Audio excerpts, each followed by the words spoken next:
Ketmayid for the Bali Halacha that are listening. If I'm able to work this video camera, then it's probably not a Maisa Umun. So for Simchas HaChag, we could be Mater, Melechas Hedyet, L'chayda.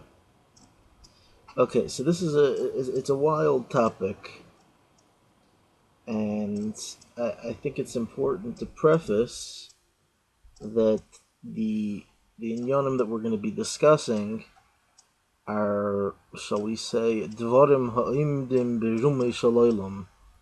They are concepts that are beyond our capabilities of having a complete understanding, but I'm going to quote a number of sources to at least get a taste of what's happening. So, there's a Gemara in Masechtas Chagiga, Naf Tezvav Amud Aleph. I'm just going to quote a short portion of that Gemara. There's a whole lengthy discussion about Malachim. Goes on for a couple pages. And there's many fascinating, the Malachim, the angels. So the Gemara over there tells of an incident, a story. The Gemara says that there was an angel by the name of Matat, or Matutsa. In many sources, he refers to as Matat, a mem, tes, and then like a Rashi Tevis, 2 dots and another tes. So this Malach said something that was off. It asked, an inappropriate question. I'm not going to get into the details. And the Gemara says that Afkuhu, this Malach was kicked out of the Beis Medrash. So that's the Gemara. Now we have a concept based on different passages in the Zohar and Malachim. The Alter Rebbe quotes in Tanya and Perek Lamed Tes, the Malachim don't have Bechira Chofshis. Malachim don't have free will, which simply means that they're kind of like puppets. That's how we're going to understand it for now. And therefore, if they don't have free will, there's no room for schar v'onish. There's no room for punishing them and rewarding them, kicking them out. In other words, if malachim don't have free will, how can this malach be punished? So, there's a mimer of the Alter Rebbe, which the Rebbe quotes in 1952, when the Rosh Hashanah mimer in 1952, the Rebbe quotes it, and he uses a very interesting lashon. He says that es is a gewaldige nayes. It's a fascinating nayes, chiddush. It's a fascinating, revolutionary concept that the Alter Rebbe says in a mimer that this Malach Matat does have Bechira, does have free choice. This Malach's kind of in its own category. And this angel does have free choice, and therefore it was punished. The Marsha and the Gemara seems that they have a different approach, but that's the approach the Alter Rebbe takes. The Rebbe Marash, in a Maimer Tofresh Chavtes,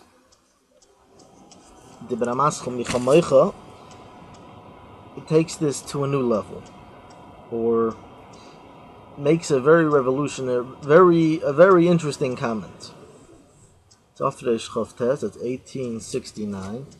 So actually the print that I have, I'll show you, it's still handwritten by one of the scribes at the time. In other words, I had to dig it up over here. So at the end of the Maimer Micha Meicha on Tafresh Chavtes, someone pointed this out to me, that Reb Marash understands this concept, that we say that Matat has free choice, that it's able to choose to do the right or wrong, is because Matat, this Malach, used to be a neshama, used to be the soul that was in a regular body of man, and therefore neshamas have by nature free choice. So therefore, that's why this Malach Matat also has free choice.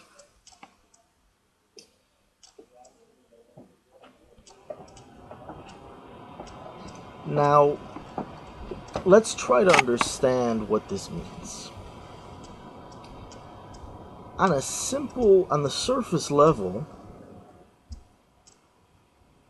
or on a simple level, on a basic level, the reason why a malach doesn't have free choice is because, what does it mean, free choice? Free choice means that a person's given the ability to do something against Hashem's will.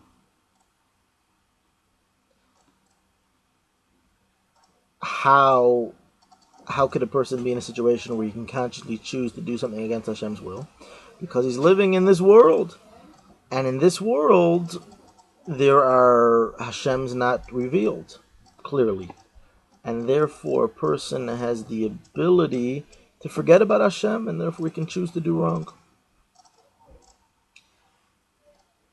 A malach in heaven, Hashem is clearly revealed. Therefore, angels aren't able to have free choice.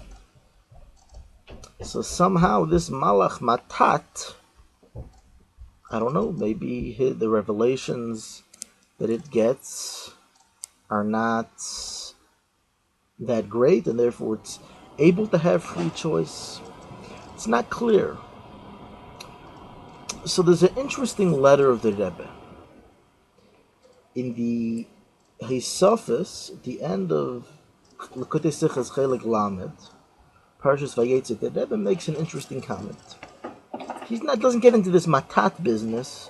He's explaining a comment of the Medrash, but the Rebbe says that a malach is not a puppet. Malach's not a puppet, and therefore can make a mistake. In other words, a malach can never be in a situation. A malach can never be in a situation where it's going to consciously do something against Hashem's will, besides matat. But it still makes its own decisions, and therefore it could do something wrong, although not consciously against Hashem's will. So to summarize, the Gemara says that matat was kicked out. The Alter Rebbe says in Perek Lamed, generally angels don't have free choice, although matat does have free choice. Free choice usually means that that God's will is so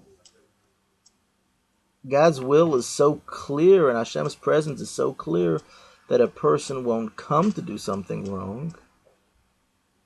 But nevertheless, the Rebbe does say that angels in general, even if they don't have free will, are not puppets. Angels are not puppets.